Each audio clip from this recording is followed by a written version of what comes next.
கோடைக்காலம்னாலும் சரி குளிர்காலம்னாலும் சரி நம்மள பல பேருக்கு டீங்கிறது ஒரு எமோஷன். ஆனா இந்த 45 டிகிரி வெயில் கொளுத்தும்போது சூடா ஒரு டீ குடிக்கிறப்போ மனசுக்குள்ள ஒரு சின்ன உறுத்தல் வரும் இல்லையா? அடடா இந்த சூட்ல இது தேவையா அப்படின்னு தோணும். ஆனா ஒன்னு தெரியுமா, நீங்க குற்ற உணர்ச்சியோட குடிக்கிற அதே டீய உங்க உடம்புல இருக்கிற கொழுப்ப கரைக்கிற ஒரு சூப்பர் பவர் ட்ரிங்கா மாத்த முடியும். அது எப்படின்னு தான் நாம இப்ப பார்க்க போறோம். இப்போ நீங்களே உங்களை கேட்டுக்க வேண்டிய முக்கியமான கேள்வி இதுதான். நீங்க குடிக்கிற டீ உங்க வெயிட்ட குறைக்க உதவுதா, இல்ல உங்களுக்கு தெரியாமலேயே உங்க முயற்சிக்கு எதிரா வேலை செய்யுதா? டீயும் குடிக்கணும், ஹெல்தியாவும் இருக்கணும், அதுவும் இந்த சம்மர்ல. நீங்க டெய்லி குடிக்கிற சாதாரண டீல ஒரு சின்ன சின்ன மாற்றம் பண்ணி அதை உங்க வெயிட் லாஸ் ஜேர்னிக்கு ஒரு பெரிய பூஸ்டா எப்படி மாத்துறதுன்னு தான் இந்த பதிவுல முழுசா பார்க்க.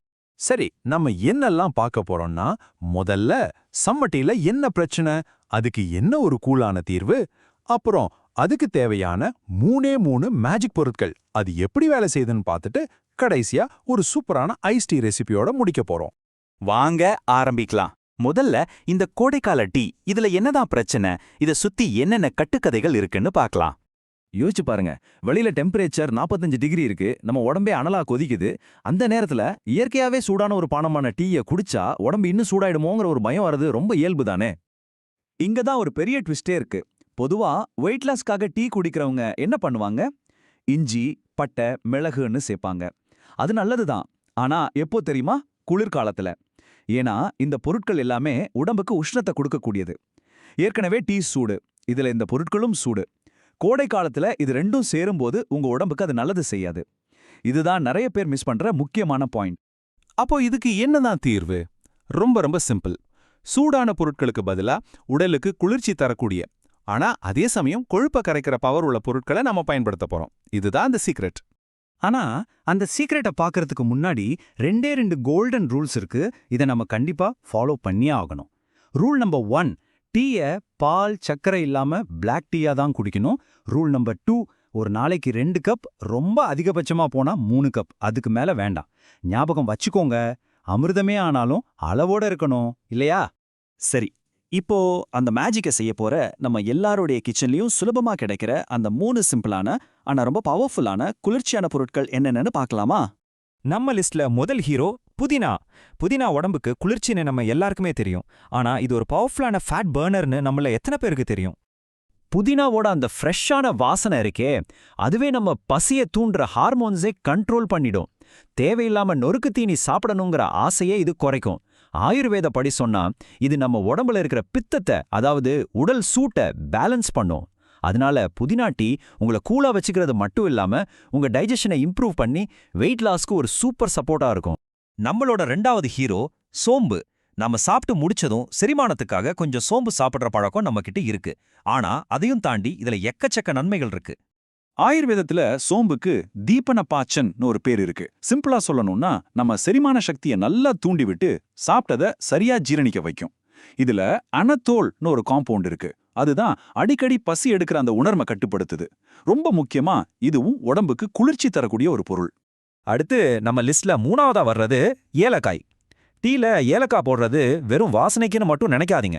இது ஒரு பவர்ஃபுல்லான மெட்டபாலிசம் பூஸ்டர். ஏலக்காய்க்கு மேதோஹர் அப்படின்னு ஒரு குணம் இருக்கு. அது என்னன்னா, நம்ம உடம்புல இருக்கிற கொழுப்பு திசுக்களை கரைச்சு அதை பேலன்ஸ் பண்ண உதவும். அது மட்டும் இல்லாம உங்களுக்கு அடிக்கடி ஸ்வீட் சாப்பிடணும் போல தோணுதா? அப்போ ஏலக்காய் டீ ஒரு பெஸ்ட் சாய்ஸ். உங்க ஸ்வீட் கிரேவிங்ஸ் இது சூப்பரா கண்ட்ரோல் பண்ணி தேவையில்லாத கலோரிகளை தவிர்க்கவும் உதவும். சரி, இப்போ இந்த 3 பொருட்களோட பவர் என்னன்னு தனித்தனியா பார்த்தோம். இப்போ இது எல்லாம் சேர்ந்து எப்படி ஒரு மேஜிக் மாதிரி வேலை செய்யுது, இதுக்கு பின்னாடி இருக்கிற லாஜிக் என்னன்னு கொஞ்சம் ஆழமா புரிஞ்சுக்கலாம். நாம இப்போ மேதோஹர்னு ஒரு வார்த்தை பார்த்தோம் இல்லையா? அது ஒரு ஆயுர்வேத சொல். இந்த வார்த்தையை கேட்டு பயப்பட வேண்டாம். ரொம்ப சிம்பிளா சொல்லணும்னா நம்ம உடம்புல இருக்கிற தேவையில்லாத கொழுப்பை டார்கெட் பண்ணி அதை குறைச்சு பேலன்ஸ் பண்ற சக்தி. ஏலக்கால இந்த குணம் இருக்கிறதுனால தான் அது ஒரு சூப்பரான ஃபேட் பர்னரா வேலை செய்யுது. இப்போ ரொம்ப ரொம்ப முக்கியமான ஒரு விஷயத்துக்கு வர்றோம். கவனிச்சு கேளுங்க. இந்த டீயோட முழு பலனையும் நீங்க அடையணும்னா ஒரே ஒரு கண்டிஷன்: பால், சக்கரை இது ரெண்டையும் சேர்க்கவே கூடாது. ஒருவேளை நீங்க சேர்த்தீங்கன்னா இந்த பொருட்களோட கொழுப்பு கரைக்கிற சக்தி சுத்தமா வேலை செய்யாம போயிடும். இது ரொம்ப முக்கியம், தயவு செஞ்சு மறக்காதீங்க. சரி, நாம பார்த்த இந்த 3 பவர்ஃபுல் பொருட்களையும் ஒன்னா சேர்த்து இந்த சம்மருக்கு ஏத்த மாதிரி ஒரு சூப்பரான ரெஃப்ரெஷிங்கான கொழுப்பு கரைக்கிற ஐஸ் டீ எப்படி செய்யறதுன்னு ஒரு போனஸ் ரெசிபியா இப்ப பார்க்கலாம். இந்த ரெசிபி ரொம்பவே சிம்பிள். ஸ்டெப் பை ஸ்டெப்பா சொல்றேன். முதல்ல ஒரு பாத்திரத்துல 1.5 கப் தண்ணி ஊத்திக்கோங்க. அதுல ஒரு 6 புதினா இலை, 1/2 டீஸ்பூன் சோம்பு, அப்புறம் லேசா தட்டின 2 ஏலக்காய், இது எல்லாத்தையும் போடுங்க. இப்போ இத ஒரு 3 நிமிஷத்துல இருந்து 4 நிமிஷம் வரைக்கும் நல்லா கொதிக்க விடுங்க. அதுக்கப்புறம் 1 டீஸ்பூன் டீ தூள் சேர்த்து இன்னும் ஒரே 1 நிமிஷம் கொதிக்க வச்சு அடுப்பை ஆஃப் பண்ணிடுங்க. கடைசியா இத வடிகட்டி நல்லா ஆற வச்சு ஐஸ் கியூப்ஸ் போட்டு குடிச்சீங்கன்னா உங்க ultimate summer fat burning tea ready. Okay, நாம இப்போ கிட்டத்தட்ட கடைசி பகுதிக்கு வந்துட்டோம். இதுவரைக்கும் நாம கத்துக்கிட்ட விஷயங்களை எல்லாம் தொகுத்து பார்த்துட்டு சில முக்கியமான டிப்ஸோட இதை முடிக்கலாம். சிம்பிளா ஞாபகம் வச்சுக்கோங்க. புதினா தேவையில்லாத கிரேவிங்ஸை கண்ட்ரோல் பண்ணும். சோம்பு டைஜஷனை பூஸ்ட் பண்ணும். ஏலக்காய் ஸ்வீட் சாப்பிடணுங்கிற ஆசையை எதிர்த்து போராடும். இந்த மூணும் உங்க டீல இருக்கும்போது அது வெறும் டீ கிடையாது, அது ஒரு ஹெல்த் வெப்பன். சில முக்கியமான விஷயங்களை மறக்காதீங்க. உங்களுக்கு அசிடிட்டி இல்லனா ஐபிஎஸ் மாதிரி பிரச்சனைகள் இருந்தா முதல்ல ஒவ்வொரு பொருளையும் தனித்தனியா டீல போட்டு குடிச்சு பாருங்க. உங்க உடம்புக்கு எது செட் ஆகுதுன்னு தெரிஞ்சுக்கிட்டு அப்புறம் ஒண்ணா சேருங்க. சர்க்கரை நோயாளிகள் தேன், வெல்லம் எதையும் சேர்க்க வேண்டாம். கடைசியா ரொம்ப ரொம்ப முக்கியமான ஒரு விஷயம், தேனை எப்பவுமே கொதிக்கிற டீல சேர்க்காதீங்க. ஆயுர்வேதப்படி தேனை சூடுபடுத்தினா அது ஒரு நச்சு பொருளா மாறிடும். அது நம்ம செரிமானத்துக்கு ரொம்ப கெட்டது. அதனால டீ கொஞ்சம் வெதுவெதுப்பா ஆறுனதுக்கு அப்புறம் வேணும்னா தேன் சேர்த்துக்கலாம்.